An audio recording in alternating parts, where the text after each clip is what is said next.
Ay tatlong singers ang ating bisita. Si Julie was one of the judges ng Veiled Musician Philippines na ginanap po sa AOS nung nakaraang linggo. Yes.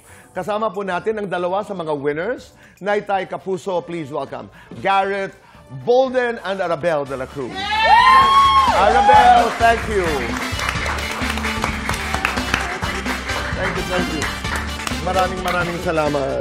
Gaano katindi yung competition? Well, ako nahirapan po. Nahirapan ako nung una kasi it's the first competition na sinalihan ko ulit after a long time since the Clash.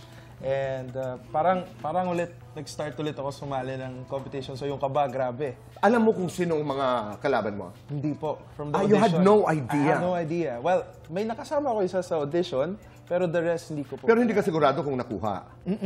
Oh, you had an idea? No din po, Tito.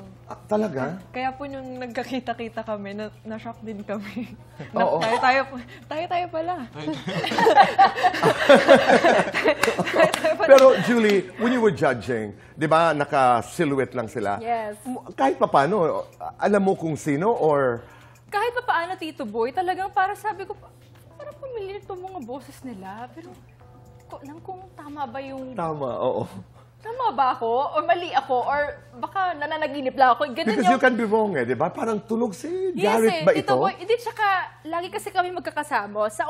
Medyo alam namin with Rita and Mark kung ano yung mga timbre ng boses nila.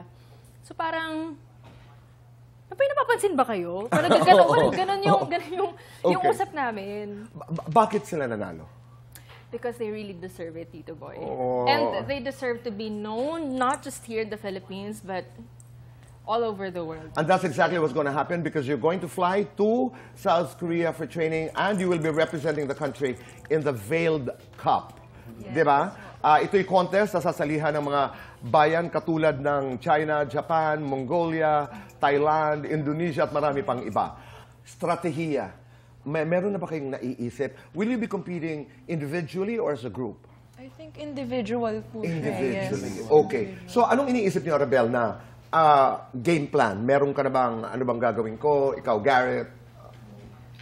Well, dito sa dinami-dami po siguro ng nasalihan ko, yung ano lang gawin ko lang kung paano talaga yung singing style ko, yung authenticity ng performance. Yun po talaga, tapos yung preparation in terms of yung sa song choice po talaga Meron na ngayon? Actually, may list po. May list May list na. Yes, Pero in the process of choosing the songs that you will do. Ikaw, Garrett? Siguro nandun po ako sa part na talagang I'm really learning to interpret the songs na pipiliin ko at kakantahin ko for the competition. Ganda.